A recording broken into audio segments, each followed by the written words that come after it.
Hi, this is Joanna O'Connell from Omnicom Media Group. Hi, this is Xian Wang from Flywheel. And you're listening to the CPG Guys podcast.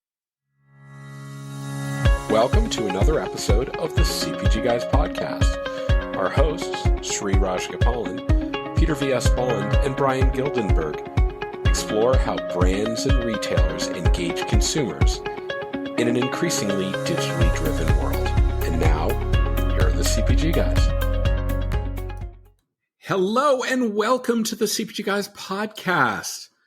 I'm PVSB, your incorrigible co-host. Usually I am joined by my very best friend and brother. He's a formidable thought leader in the world of omnichannel consumer engagement. He's also patriarch of the Raj family entertainment empire, as well as the chief revenue officer of Think Blue. Of course, I'm referring to the man known as Sri. He's unavailable today. I'm sure he's busy working with one of his two incredibly talented performing artist daughters, Rhea Raj and Lara Raj. While Rhea's got tens of millions of downloads on Spotify, Lara's new debut song with her band Cat's Eye is now up to over 7 million downloads on Spotify. So it's crazy. And then of course his wife has a podcast on iHeartRadio, and that makes him the fourth most popular social media persona in the Raj household. Amazingly, with this podcast, he's really ranked number 4, technically number 5 because his cat's Instagram page have more followers than the CPG Guys. So, but in any event, he can't join us today. But fear not, dear listeners, we have a very, very familiar voice filling his incredibly large size 15 shoes today. She's familiar to you because she has co-hosted quite a number of guest spots on the Fresh 4 News segment that we open each episode with. When she's not doing that, she actually works with me at Flywheel.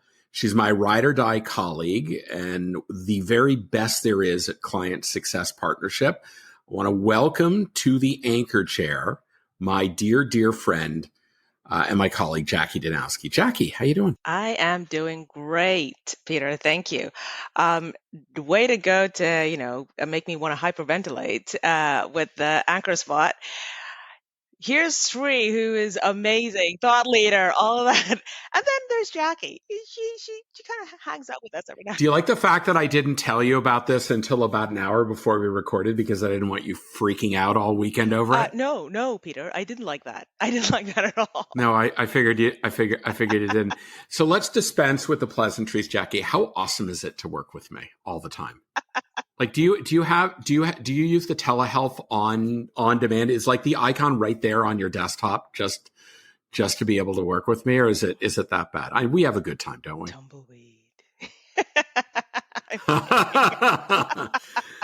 Oh, Jacqui. Okay, well, I think that's it. Anyhow, I'll just say thank you for joining me today. It's so good to have you sitting in the anchor chair that Sri usually occupies. I'm sure you'll get some feedback from him after the episode.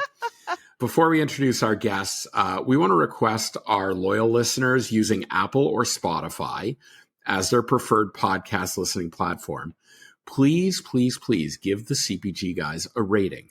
Why? Because it helps feed the algorithm in those two apps that makes our show more findable by CPG retail industry professionals like you.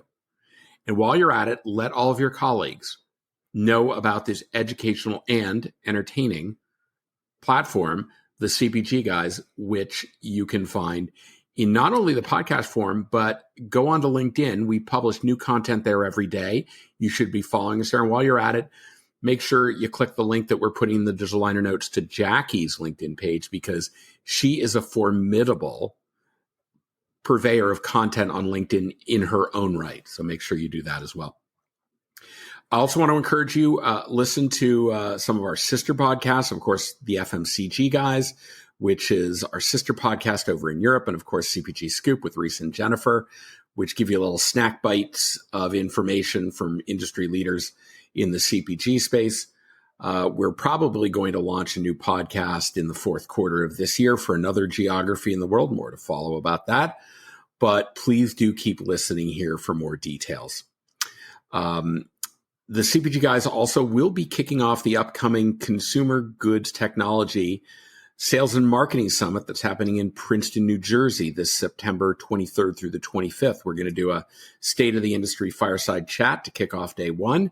The event has a full schedule of events with numerous industry luminaries, including previous podcast guest Surabhi Pokhriyal, who's from Church and Dwight. We've got Colgate-Palmolive's Vivek Rastogi, who works on their global Amazon business. And of course, Sri's own sister-in-law, Sonia Sethi, who is the VP of e-commerce and emerging channels for the Coca-Cola company. So please go to the liner notes of this episode, click on the link. You can learn more and register for the event. As I said, September 23rd through the 25th in Princeton, New Jersey. Links to obviously that page, our podcast collective, the entire Raj family social media platform. That's probably about 30 more links. You're available to access those through the digital liner notes in this episode. So please check them out. So let's get on to the topic at hand, because I'm really excited about this. Changes in consumer shopping behaviors and expectations are challenging brands and retailers alike to keep pace. An increasingly fluid purchase life cycle, omnichannel, as consumers' new normal, and the advent of new shoppable ad experiences are colliding with brand and retailer business imperatives to fuel a larger paradigm shift in advertising. Connected commerce represents an approach to media investment that's fueled by deeper brand retailer partnerships powered by first-party data, so behavioral consumption data, right? And that brings shoppability to consumers wherever advertising exists. The ecosystem today, however, is complex, it's fragmented, and frankly, it's a little immature. And I don't mean that it gets up in your face and stuff. It still hasn't developed to a predictable and mature state of being. So here to talk about a wonderful new white paper on connected commerce that Omnicom Media Group recently published are two of my colleagues from Omnicom who co-authored the document. Please join Jacqui and me in welcoming to the podcast Joanna O'Connell, Chief Intelligence Officer at Omnicom Media Group, and Xian Wang, Vice President of Retail Insights at Flywheel.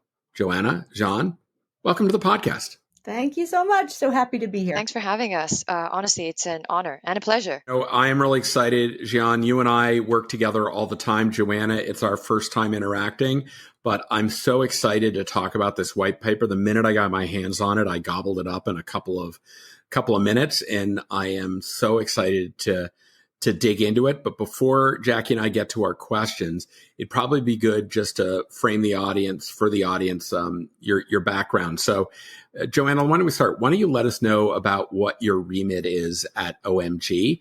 And then, Xian, the same for you, what you do at Flywheel. So, Joanna, off to you. Sure. Well, as Chief Intelligence Officer, my job is to be chiefly intelligent, obviously. Write that one down, Jacqui. That was a good one. You're one of us. You're one of us already, Joanna. Yeah, we like this. We're totally we know what kind of episode this is going to be, and we People like stop it. in their tracks when I say that. So it's fun running a group called OMG Intelligence. I oversee kind of two primary groups. The first is marketplace intelligence, which is really insights into the media marketplace, so what's going on in the media ecosystem. So different kind of marketplace than the kind that, you would think about in the retail space. It's really about what's going on in media and advertising at the channel level and more holistically. And then I also oversee the consumer research and insights team, which is what it sounds like. I mean, we basically get to run our own proprietary custom research to understand, not just what consumers are behaving, but why and how they're thinking about things. And that, is relevant to this conversation because we did some research around connected commerce. That's great. And what I do at Retail Insights. So I lead the Retail Insights business at Flywheel, and our mission is to support brands in developing a go-to-market strategy and spotting future growth opportunities in digital commerce. Some of these are obvious, and some of these are less obvious. And we're really in the mission of helping brands to prioritize investments, helping brands to grow their retailer customers, grow the category, and in doing so, allowing brands to grow ahead of the market and competitors. customers. And a few of the ways in which we do this by delivering data. So we forecast sales or gross merchandise value for 2,000 plus retailers down to a banner level, which means we look at, if Amazon was a retailer, we look at Amazon.com and Amazon.co.uk separately. And we deliver this through analytics tools. And around all this, we wrap around research as well. So if you think about the data as where to play, the research really tells you how to win with different platforms, how to win in different markets. And we also provide a lot of the news insights, and we cover the largest markets, channels, and retail platforms globally. So hopefully, we're really much in the business of providing an up periscope view to all brands as to what's coming down the pipe, what the future challenges are, and enabling you to steer the ship now and build capability to address those challenges that are coming down the way, and also turn those challenges into your opportunities. Joanna Xian, thank you so much for that explanation. Jean and I, as I said earlier, work together. Right now, I'm in the midst of absolutely consuming a couple of the recent Retail Insights reports, notably the North America sector report and the beauty personal care report, and working on those with my clients. They are just such insightful documents. I encourage anyone who isn't familiar with Flywheel's Retail Insight solution, you should be. They are some really, really great research that grounds you on categories, on retailers, on markets, and on trends. Really great content. So thank you for that. In the digital liner notes of this episode, I'm going to have links to both of our guests' LinkedIn profiles, their corporate LinkedIn pages, and of course the company website. So for those of our enterprising listeners who want to multitask and learn a little bit more while they're listening to our conversation go on, you're able to do that. You can multitask. And of course, we're also going to have a link to the white paper that the two of them recently co-authored on connected commerce. So just toggle over to the digital liner notes. You can find all these links. And so we'll just get going with our conversation, shall we? I'm going to open up the first question. Joanna, my first question is going to go to you. And it was made very clear in your document, but I want the audience to hear this. From your perspective, is the linear purchase funnel still relevant in today's omnichannel world of marketing strategies for the consumer lifestyle? What new considerations do brands really need to consider?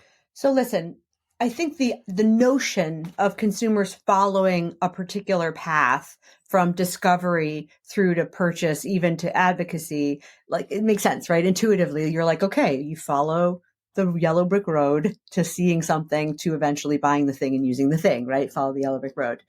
What we found in the research, though, because again, we did this proprietary consumer research out of OMG Intelligence, is that the purchase life cycle is really changing.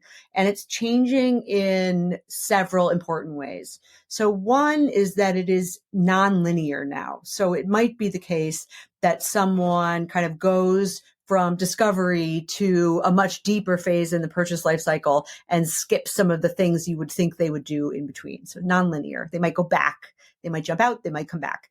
It's also collapsing, which means that they may skip steps entirely, like never touch them. So they might see something from an influencer and instantaneously buy the thing. We know from the research that 42%, I think, of consumers who told us that they bought through an influencer post said that it was spontaneous. Like that's just net new demand coming from influencers. So that's a collapsing purchase life cycle. And then finally, it's getting faster, which is to say they are getting from beginning to purchase in a truncated period of time. And this is true both for high consideration products and low consideration products. So all three of those things, when you take them kind of in concert, really makes you ask yourself, okay, if I'm continuing to operate in the mindset that I have to go from A to B to C to D in my marketing, I'm missing how consumers are actually really behaving now. Yeah, and I think, adding a bit onto that and building on that, really, it's important to understand that we are in an aging society more generally, and we've got younger and younger consumer demographics coming online, including Gen Z and millennials, and they will really be the driving horse behind the adoption of digital innovations and e-commerce subchannels of the future, such as social commerce. Retailers will design for for these generations, as these are tech native and savvy consumers, especially as they enter the job market and enter their prime spending years. So retail will transform to offer more seamless, more social, more gamified experiences to meet these shoppers on the interfaces in which they interact the most, which as a result has led to what Joanna has articulated, which is the collapse of the purchase funnel, because all of these things, all the different stages can now pretty much occur simultaneously across multiple different screens and devices, actually. You got your iPad here, you got your desktop there, you're researching some reviews, you got your TV screen on in the background with connected TV. So, we probably all got at minimum 4 screens in front of us right now. We are doing the whole purchase funnel at the same time, probably, in addition to being on this podcast. So interesting, because technology changes or an innovation happens, consumers adopt, and then the world has to react, right? And so as things become consumers' new normal, what seemed like an innovation, 6 months ago is now the new normal. And so we could constantly have to be adapting to that. Amazing. Thank you. I have a question on this. So taking the theme of consumers, and of course I read the white paper, but I'd love you to answer this from your perspective. And that is, why do brands need to act faster and more intelligently in their media investments, given the data-driven world of today? Xian, I'm gonna address that to you first. That's a great question. The short answer is essentially the competition for brand investment is only growing. So we've seen a really big change in the dynamic between retailers and brands, whereupon instead of brands just selling products into retailers or getting retailers to buy their products, retailers are now also looking to sell retail media inventory to brands. So 10 years ago, leading retailers were all store-based. The main proposition offered to brands was distribution via expansive store networks. But you fast forward to today, leading retailers are pretty much all e-commerce first. Top 10 retailers globally all have retail media networks that they're running and have set up or stood up in the last 3-4 years. And 9 of those top 10 retailers have third-party marketplaces. And we can talk a bit about why those two things go hand in hand. But essentially, retailers of today are relying on their ads business to drive profit and growth. So they're going to look to differentiate to brands to win ad spend, to win media investment. So what does this mean for brands? So brands need to be asking themselves, given budgets are finite within reason, it'll grow, but it'll not grow to the infinite amounts that we're seeing sort of retail media networks require or ask from their brand partners. So for brands, picking the right platform and partners is still going to be really key. And how do you do that? How do you, best allocate your investment to the best retailer partners? And we've got a couple of different ways of thinking about this in order to evaluate spend. Brands need to make sure retailers are providing them with, at first instance, some kind of closed loop media measurement system so that they can more effectively measure the impact of campaigns on sales across different channels and different touch points. And then another key sort of differentiating capability we see coming down the line is that of data clean rooms. So data clean rooms allow you to bring together multiple sets of data, and it should give brands the ability to do things like create specific target audiences or get deeper insights, or better use, the retailer's first party data to increase personalization and consumer targeting.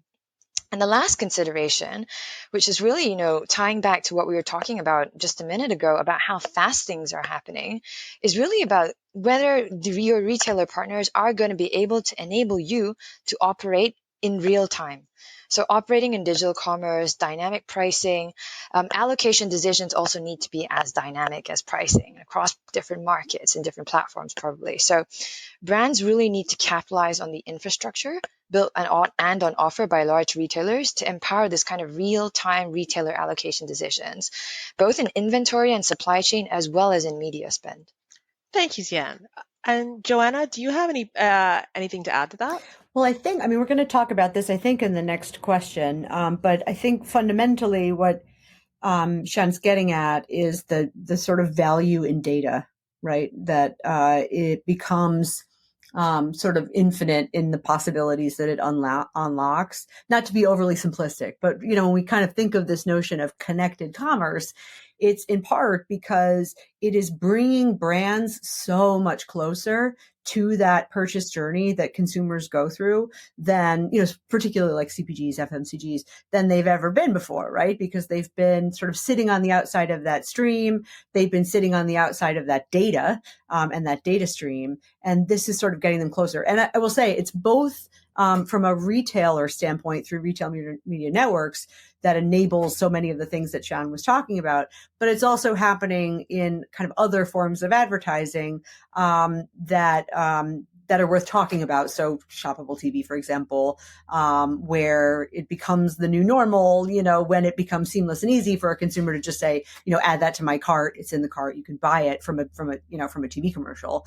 Or as I mentioned earlier, things like influencers who are becoming these, I like this phrase a lot because it feels right, these sort of engines of commerce. Again, in all of those cases, you have the brand just kind of getting the ability to step closer into that stream that enables, again, some of the things that Xian was laying out. Thank you for that, Joanna. Yeah, my co-host on this podcast recently appeared on another podcast, Future Shop, with Wendy Liebman from WSL Strategic. And to your point about these alternate commerce channels, he was referring to, he said, if you're a CMO and you don't currently use social media and you're trying to coach people on your team on how to do marketing, you should be ashamed of yourselves because you're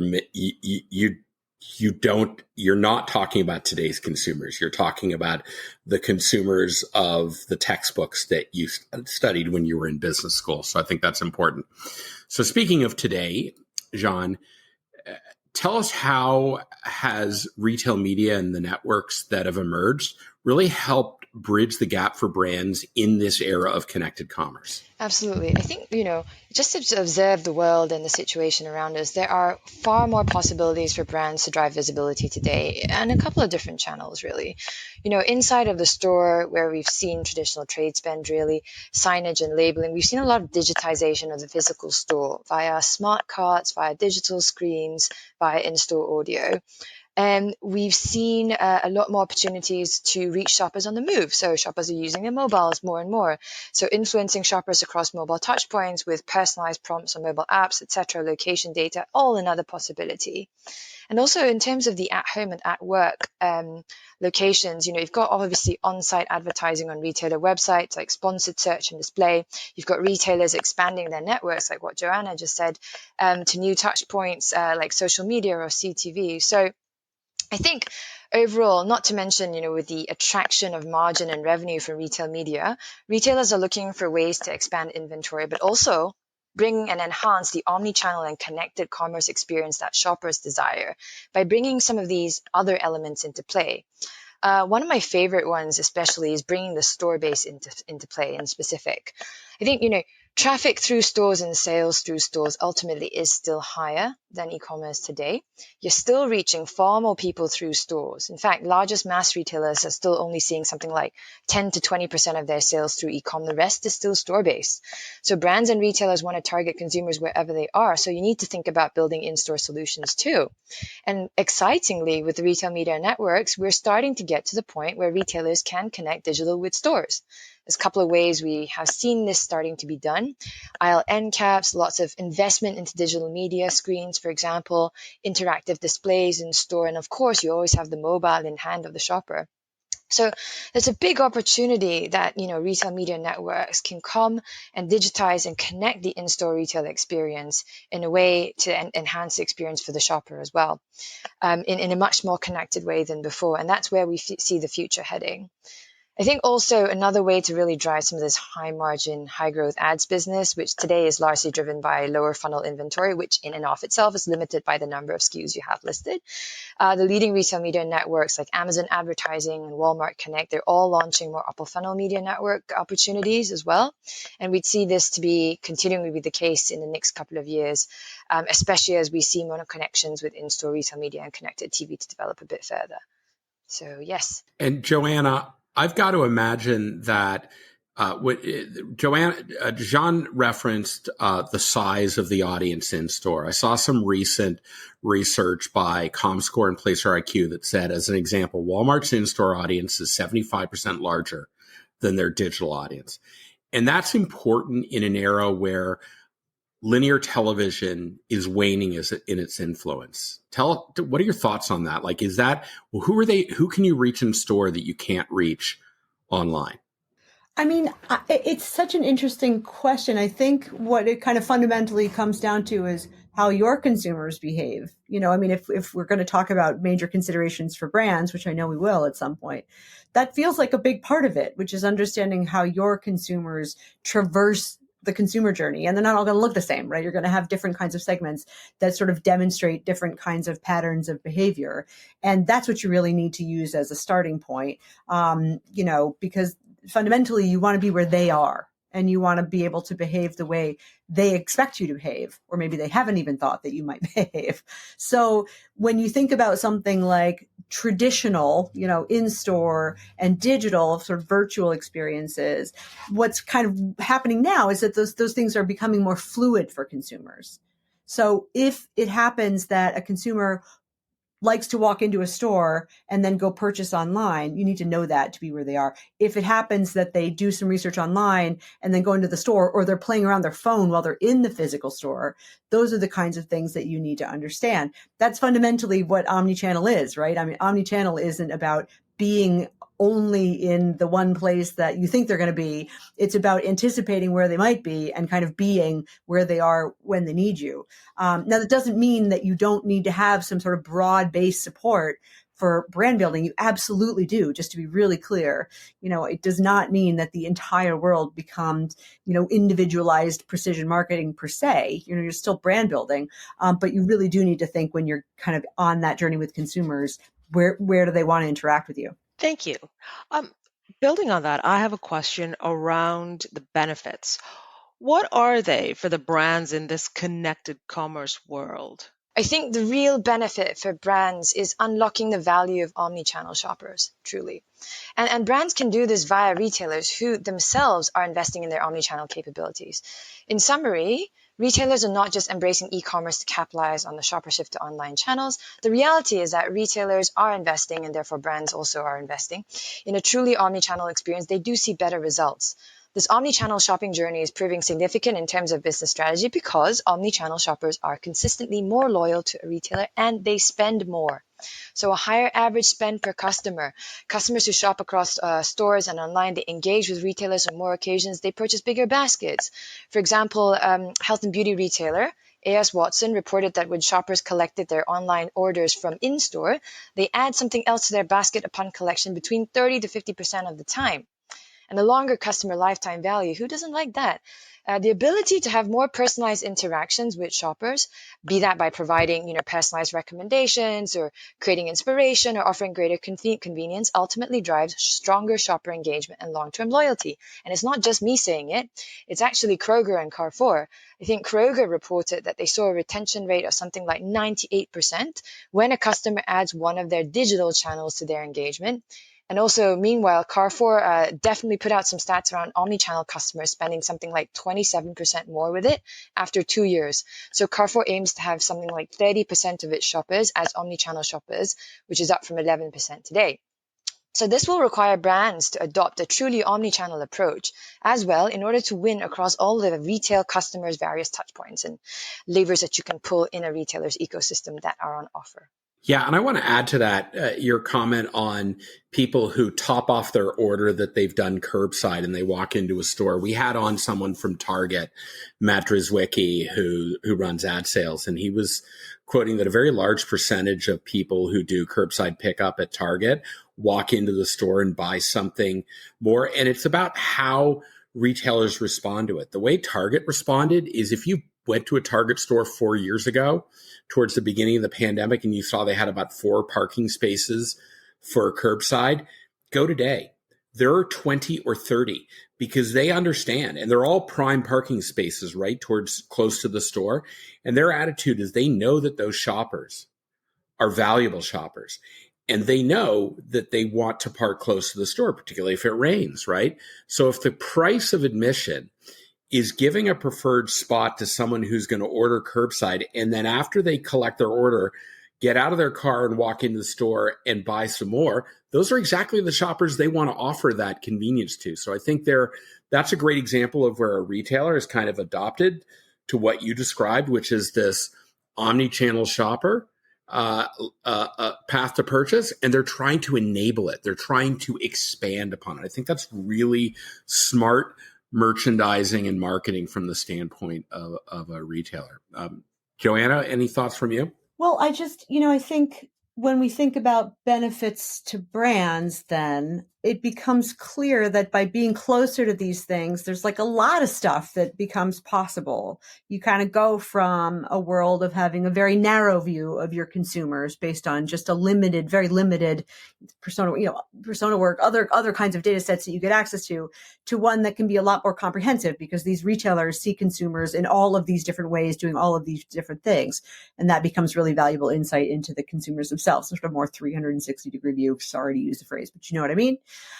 It becomes more predictive, more proactive, where a brand, instead of sort of 6 months after the fact finding out what happened, using, top-down marketing mix model methodology, starts to be able to, as Xian said earlier, take advantage of more kind of closed loop reporting, even things like incrementality, right? To be able to understand, what happened with these consumers, what did they do, and was it additive to my business? So that, what do I do next time? And like, as that flywheel, forgive me for saying it, kind of becomes better and better and better, theoretically, they get more and more opportunity to get into that stream when it's happening, so then they become more predictive and more proactive.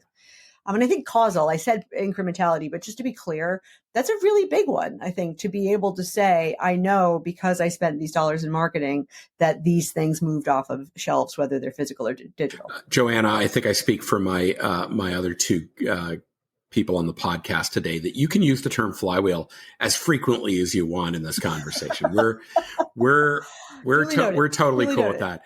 I want to remind everyone that Jacqui and I are speaking with Joanna O'Connell from Omnicom Media Group and Xian Wang from Flywheel about their wonderful new white paper on connected commerce, link in the digital liner notes of this episode. So, Xian, back to you. What challenges are still remaining for brands that are seeking to enter the retail media ecosystem? Yeah, I think the key point is that brands individually are really going to struggle to compete with marketplaces for the scale and the network effect that really brings, as they're aggregating so many shoppers and consumers. So the key way really for brands to enter and leverage the retail media ecosystem is really to tap into one of these marketplaces that are being created, marketplace retailers that are really leaning into connected commerce concepts these days. So retailers are building out their ecosystems. They're expanding into new verticals such as entertainment, retail media. They're diversifying the revenue stream such that, there's some research out there that says that by 2030, 50% of profits will be derived from non-trade sources. And in fact, today, over 60% of Amazon's revenue is generated from outside of its core online stores business. Just, on ecosystem development, ecosystems and a successful marketplace operation really do go hand in hand. Marketplaces, what they do is they aggregate sellers. This attracts more shoppers, as more sellers means more selection, better prices through competition, the classic Amazon flywheel model, really. So then, taking Amazon as the key example to this, they can then monetize that viewership via retail media. They can have shoppers locked in and opted into the ecosystem via loyalty programs such as Prime, which they then can enhance with other benefits like food delivery, etc., which expands their ecosystem even more.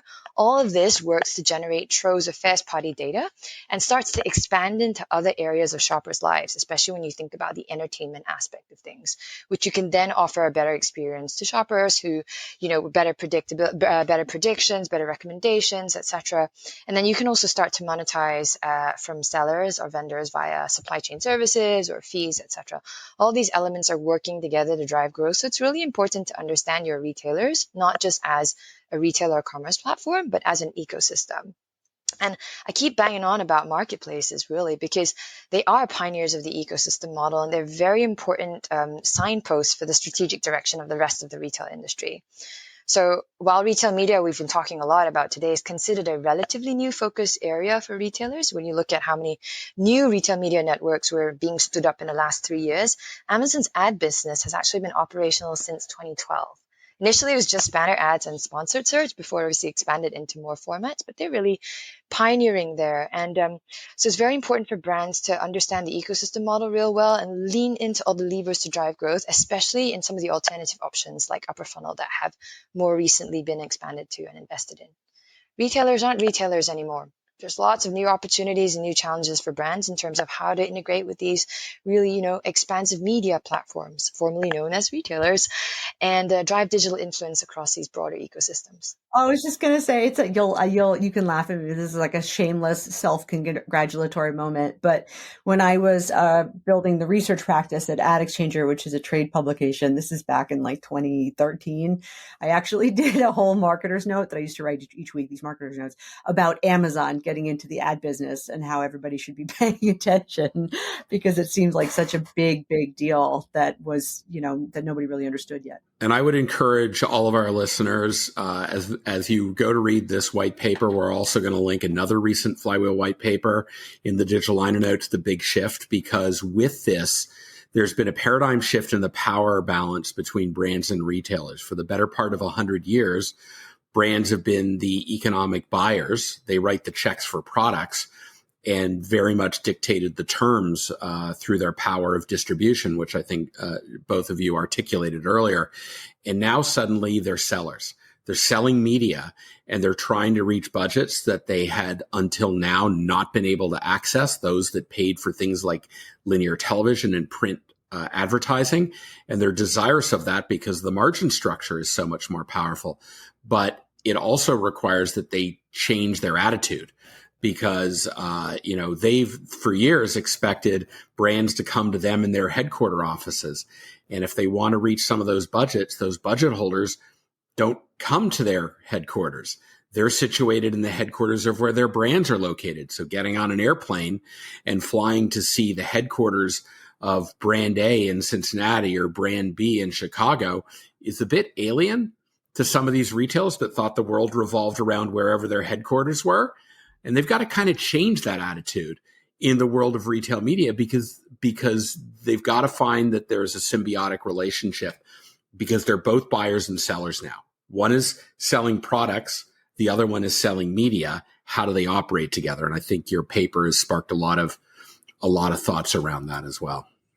I think it's worth, noting that what that means for brands, and when we say brands in this context, what I'm talking about is the sort of CPG clients that we have, is they need to respond to this moment as well by being, I think, coordinated and more connected. Sorry to use that word, but for real, like that's what it is. It's you have the sort of traditional model of shopper marketing over here. You've got the kind of brand guys and the corporate dollars over here. They're doing different things. They're not necessarily coordinated. They don't really work together.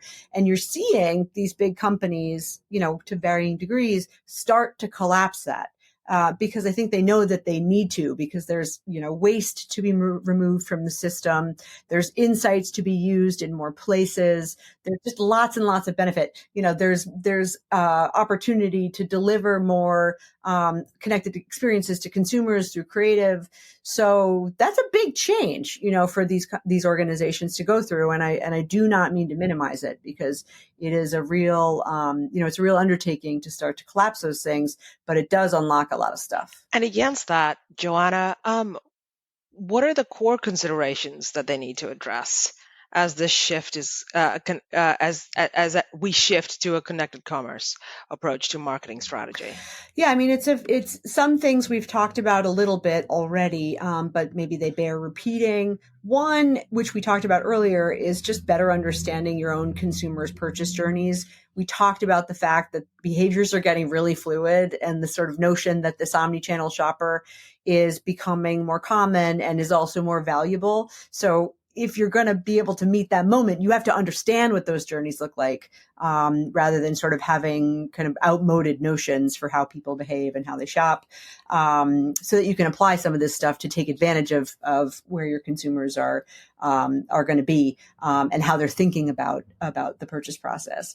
On the collapsing shopper and brand thing, there are some real tactical benefits to that start to reveal themselves when you think about the actual kind of media management process. So things like more connected planning that allow you to think about, and Xian mentioned this, but thinking about the right retailer mix, for example, so that you are making sure that with all that complexity and opportunity, you're making the best decisions. Activation, looking for in an ecosystem that is very fragmented, looking for ways to be more holistic and connected when I think the industry is not making that easy. That's something that I think CPG clients really need to push for and drive for. Certainly at OMG, we're pushing for that and driving that through initiatives like CASA, which is the Council for Accountability and Standards in Advertising, where we're basically trying to go to the biggest partners and say, hey, we believe that advertisers deserve these things. How can you make these things available to them, which makes the whole industry better? Control, transparency, third-party auditing, measurement and incrementality solutions, that kind of stuff. Because, that kind of stuff is where you really start to see the upside. It goes from being this cool thing that I absolutely need to do called retail media to this thing is really working and driving business that I can demonstrate. Joanna, let me ask you this, because I think it directly pertains to the work that Omnicom Media does.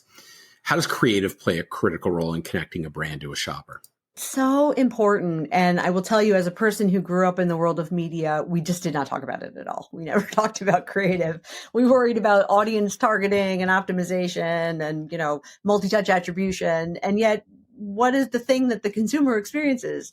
They experience the touch from the brand. They experience the creative.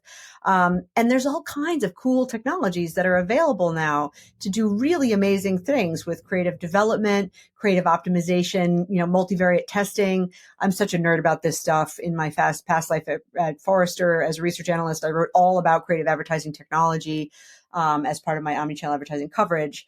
And, but you have to be kind of organizationally designed to take best advantage of that stuff. So back to the kind of collapse of brand and shopper, that's where you start to really, I think, see the magic, because if you have those points of connection, then you start to be able to make better decisions about, in this moment, I should do this with creative. In this moment, I should do this with creative. That is not possible when you're really siloed. Can I ask a question leading up to that? Actually, a follow on, Joanna. So, creative is this, to me, I'm an ex-tech dork, and from my perspective, creative is this beautiful, mythical, amazing designs, ideas, concepts that ex-tech dorks, it's not my wheelhouse, right? So now, when you're talking about how best to utilize creative, would you say that data is one of the most important points of reference to know where and when and what to put together as part of that creative for campaigns or planning, et cetera, et cetera? I think it's a huge part of it. I think we cannot discount the value of creating emotive, resonant stories for consumers. And that's magic. Creativity is magic, right? So let's just, to be really clear, because I also am like an ad tech dork. And so I come from a place of data and numbers and math. But there is something just, magical about telling great stories and developing great stories, really. But with that said, you then, when you have data, can create a different kind of magic, which is anticipating a consumer's need, with the thing that they maybe didn't even realize they wanted yet. I used this word earlier, predictive. That's when it gets really cool, right? When you start to be able to be like, I don't want to freak you out, so I'm going to do it carefully, but I'm here if you need me. And I thought of something that you might not have thought of yet. That's where data becomes important. And then I guess finally, the questions to round us off, it's to understand, what are the trends around connected commerce that you are most focused following right now? Very excited to answer this question. Something we're always thinking about, something Joanna and I are constantly talking about. We have a check-in being like, hey, what's going on in the world today? A lot. And what's going on in the future? So I think one of the things I'm really watching is really this integration of the in-store into the broader ecosystem and network. I'd like to challenge retailers really there a little bit, because there's so much potential and so much opportunity. If you can, expand the number of screens in store, why couldn't you get to a place where you potentially have dynamic and personalized advertising, depending on which shoppers are walking into the store? However, that's a vision. I do think we're quite a long way from there.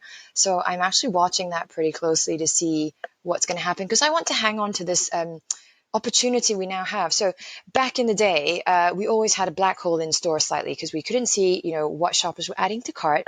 We couldn't see what aisles they were in or what categories they were browsing in and how long they were browsing for. However, with technology, with connected commerce, and with retail media networks, there is a potential to really have a 360-degree view of a shopper, both online and in store finally. So that's the place I'm watching a lot. And I'd say also in the next maybe 1 year or so, keeping a very, very close eye on social commerce, especially with Douyin and TikTok.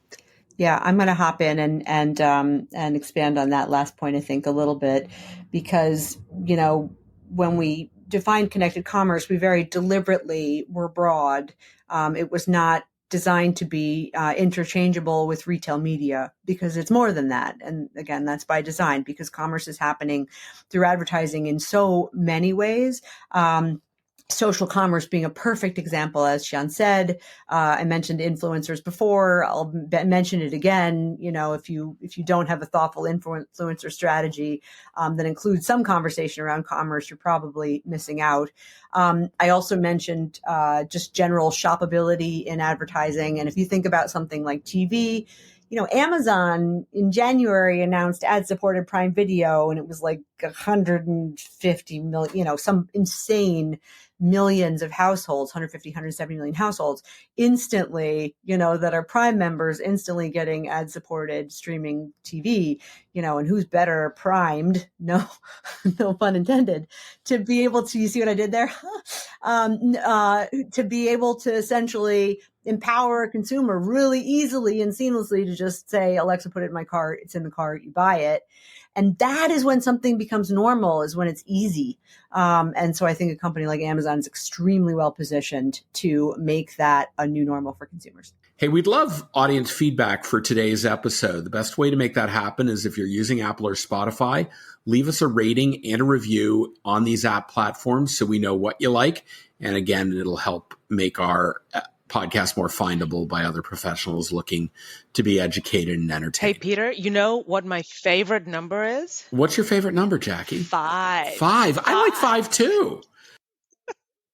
That's a good, and they can use that in ratings. Oops. Not that I'm telling you to, but we're kind of big fans. No, you didn't say that. I didn't say that.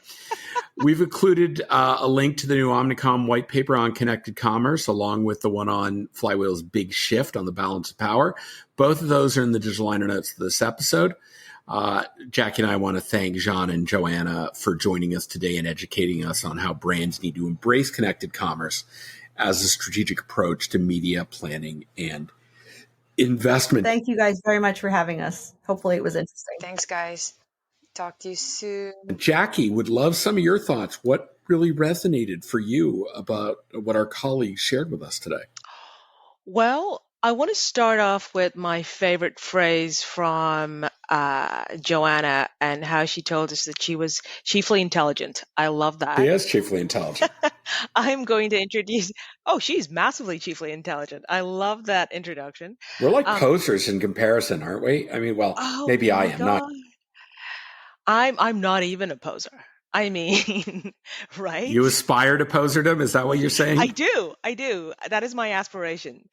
Brilliant. Before I go into the conversation we had with them, I was reading. Obviously, I read the white paper, and Peter, I'm a statistic.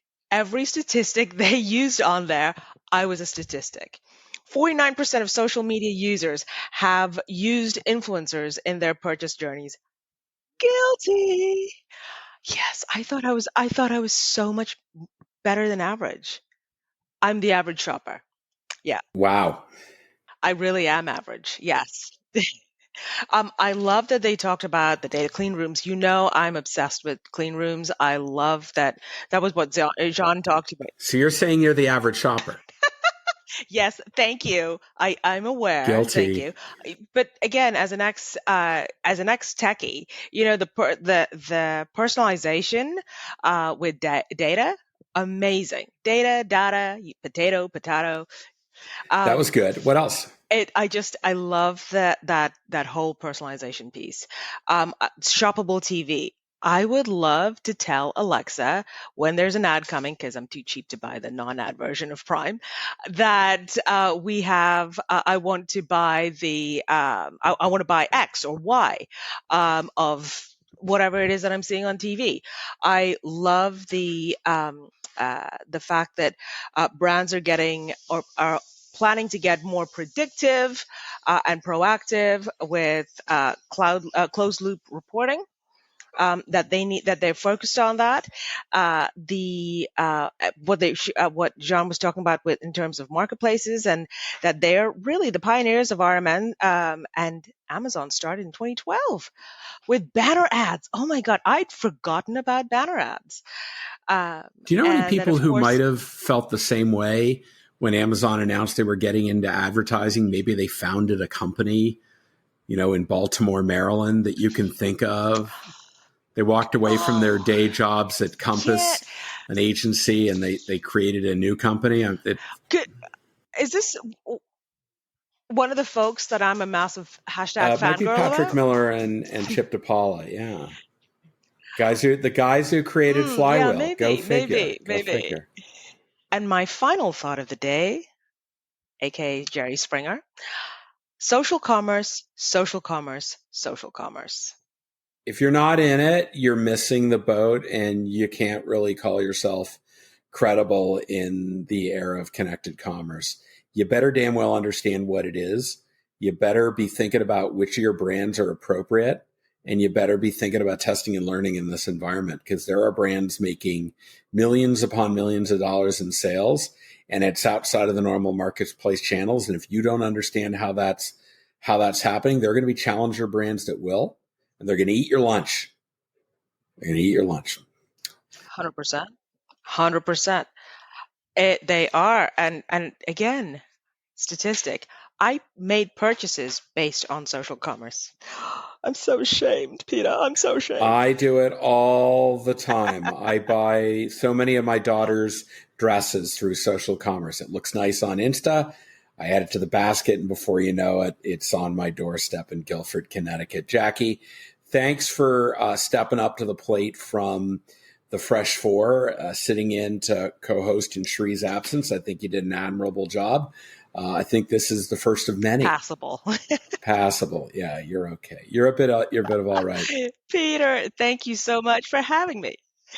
Gee, thanks. I was always looking to up the game of Jacqui, who does, and I mean this in all sincerity, who makes me look good by the incredible work that she does on a day-to-day basis. I wouldn't be even remotely as effective in my day job at Flywheel if I didn't have you as my partner. So thank you. And to our audience, I want to say we love having you listen in. Hopefully you found this to be an enjoyable and entertaining episode. Make sure to use the links to the white papers in the digital liner notes. And we look forward to speaking with you on the next episode of the CPG Guys podcast. CPG Guys. Goodbye, all.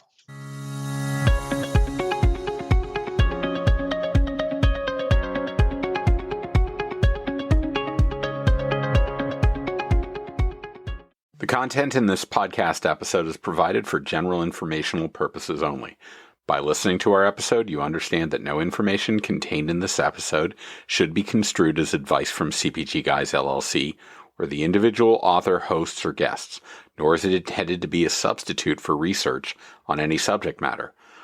Reference to any specific product or entity does not constitute an endorsement or recommendation by CPG Guys LLC. The views expressed by guests are their own, and their appearance on the program does not imply an endorsement of them or any entity they represent. The views expressed by CPG Guys LLC do not represent the views of their employers or the entity they represent. CPG Guys LLC expressly disclaims any and all liability or responsibility for any direct, indirect, incidental, special, consequential, or other damages arising out of any individual's use of, reference to, or inability to use this podcast or the information we present in this podcast.